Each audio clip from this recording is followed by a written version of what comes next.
তুমি আমার মধ্যে সারা জীবন তোমার মাম্মাকে পাবে। আমি তোমাকে তোমার মাম্মার মতনই ভালোবাসবো। চলো, অনেক দেরি হয়ে গেল তো, বাড়ি যেতে হবে না?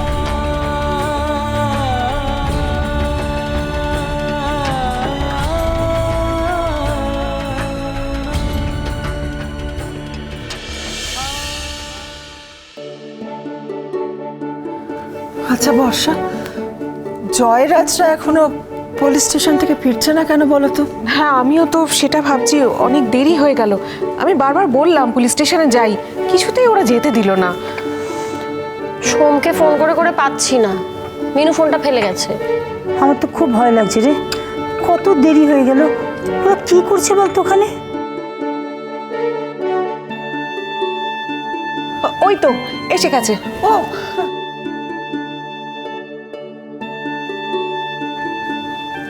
কি বললো জয়রাজ? পুলিশ স্টেশনে কি বললো? ওই আশ্বাস দিল যে কয়েকদিনের মধ্যে যত তাড়াতাড়ি সম্ভব স্টেপ নেবে আর আশপাশের সব থানাগুলোকে ইনফর্ম করবে, এই বললো। সোম কিছু বলছো না কেন, চুপ করে আছো কেন? কিছু বলার নেই বলো। না না, আসলে কি হয়েছে, থানায় মুকুন্দ পালের সঙ্গে আমাদের দেখা, পুলিশ ওকে অ্যারেস্ট করেছে। তো ওই যেচে একটা ঝামেলা বাঁধাতে চাইছিল আমাদের সঙ্গে, তো তখন থেকেই সোমের। বৌদি, তুমি ভাবতে পারছো? হ্যাঁ দাদা ভাই এরকম একটা মানুষের সাথে হাত মিলিয়েছে। ওকে নিয়ে আর আলোচনা করো না, ও শেষ হয়ে গেছে। ওর আর কোনো পরিবর্তন হবে না। কিছুদিন পর মুকুন্দ পালের সাথে আর কোনো তফাৎ করতে পারবো না, দেখো। সত্যি বাবুটা যে কি করে এত নিচে নেমে যেতে পারলো। তুমি বলো বড় মা, আমাদের মনের এই অবস্থা, আর এই লোকটা বললো যে আমরা আজকে যা যা করেছি সেটার জন্যই আমাদের ফল ভোগ করতে হচ্ছে। তুই ছাড় তোর কথা। মিনু সেই সকালে বেরিয়ে গেছে, এখনো ফেরেনি। সে কি? ফোনটাও তো নিয়ে যায়নি।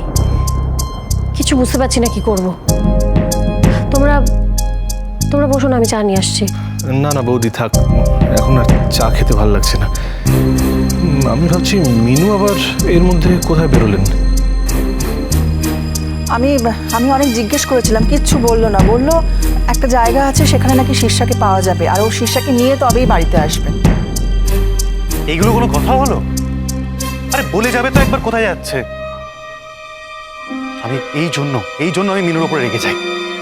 একবার বোঝারও চেষ্টা করে না যে বাড়ির সবার মনের অবস্থা কি আছে। রাগ করিস না বাবা, রাগ করিস না। তুই দেখবি মিনু ঠিক শীর্ষাকে নিয়ে ফিরবে। রাধা মাধব আছে, মিনুর প্রতি তো কখনো বিফলে যাবে না।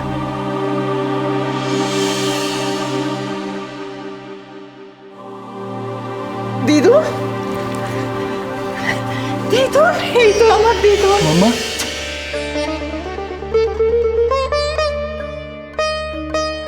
কোথায় চলে গেছিলে দিদু? কোথায় চলে গিয়েছিলে তুমি? আমি মাম্মাকে খুঁজতে গেছিলাম।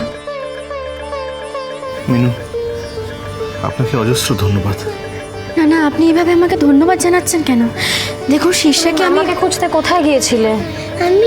আমি ভেবেছিলাম আকাশে যাব।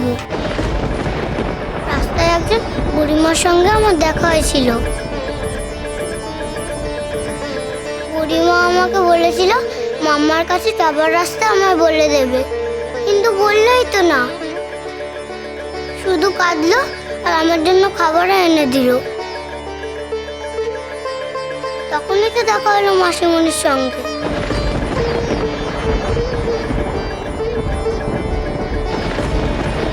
কার সাথে দেখা হলো? কে মাসিমণি? ওই তো মাসিমণির সঙ্গে।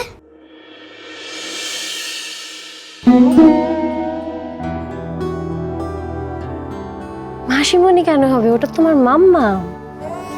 আবির দাদার কথা শুনে তুমি উল্টো পাল্টা ভেবে বাড়ি থেকে বেরিয়ে গেলে তো? দিদিভাই, আমি ওকে সব কথা বলে দিয়েছি। আমার মনে হয় না আমি পরে আর এরকম কোনো সুযোগ পাবো ওকে সবটা বলে দেওয়ার। মিনু মিনু এখন অসুস্থ হয়ে পড়লে কি হবে? ও ব্যাপারটা খুব খোলা মনেই নিয়েছে। আমার মনে হয় না সেরকম কিছু আর হবে। জানো তো, ওকে সব কথা বলতে পেরে আজ খুব হালকা লাগছে আমার। কিন্তু মিনু, তুই গিয়েছিলিস কোথায়? মা, আমি সেই মন্দিরে গেছিলাম যেখানে আমি তোমাদের খোঁজ পেয়েছিলাম। হ্যাঁ রে মিনু, শিশা কি ওখানে একা একা বসেছিল? হ্যাঁ, বুড়িমা তো তখন আমার জন্য খাবার আনতে গেছিল। আমি না এই ভদ্রমহিলার সঙ্গে একবার দেখা করতে চাই। ভাগ্যে শুনে এসেছিলেন, উনি না থাকলে তো আমার শীর্ষার। দিদানের কথা শুনে মনে হচ্ছে উনি তো ওই মন্দিরেই থাকেন। আমরা সবাই মিলে ওর সঙ্গে দেখা করতে যাব একদিন। মা, আমি কিন্তু ফেরার পথে ওনাকে আর দেখতে পেলাম না। আমি বুঝতে পেরেছি রে। মা কালী স্বয়ং ওই বুড়ির বেশে এসে আমাদের শিষ্যাকে বাঁচিয়েছে।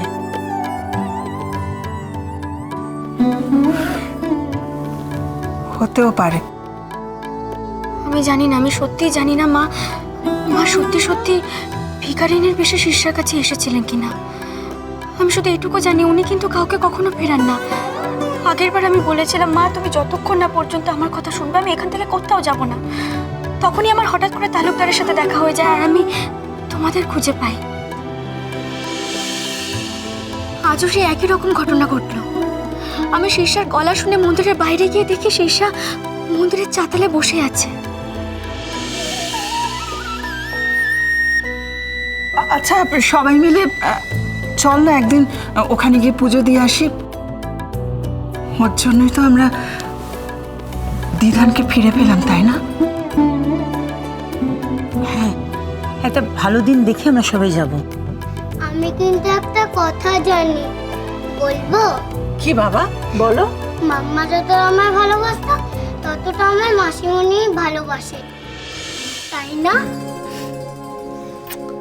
হ্যাঁ সোনা, তাই তো। হ্যাঁ, আঙ্কেল তো খুবই খারাপ, সে তো তোমায় ভালোই বাসে না, তাই না শীর্ষা? না না, তবে মাম্মার মতো সরি, মাসিমণির মতো আমায় কেউ ভালোবাসতে পারবে না।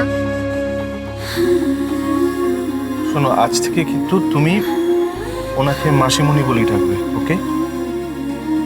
কেন জয়রাজ বাবু, আপনার কি আমার ওপর এটুকু ভরসা নেই যে আমি শিষ্যাকে ওর মায়ের মতোই স্নেহ দিতে পারবো?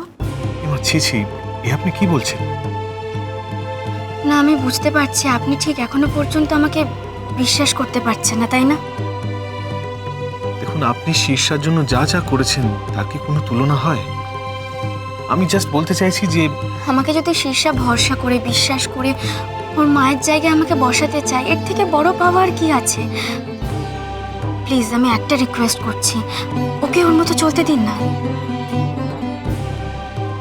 সত্যি রে মা, তুই কত সহজ করে বুঝিয়ে দিলি।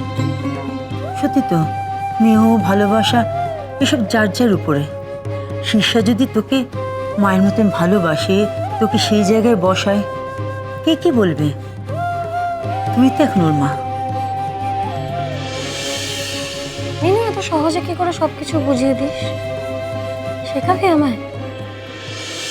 আমি কিচ্ছু জানি না দিদি ভাই, বিশ্বাস করো।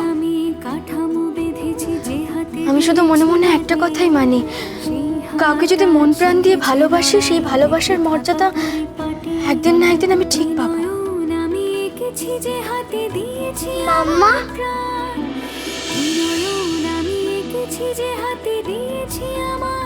তুমি আমায় কি বললে? বলো না শোনা, আরেকবার বলো না, আমি কি বললে? মাম্মা বাজলো তোমার আলোর বেনু, বাজলো তোমার আলোর বেনু। বাই দ্য ওয়ে, নতুন অফিস স্পেস পেলে কিছু? না, আসলে অফিস স্পেস আমরা খুঁজেছি প্রচুর, দেখিয়েছি, কিন্তু প্রবলেমটা হচ্ছে অ্যাডভান্স আর রেন্ট প্রচুর হাই।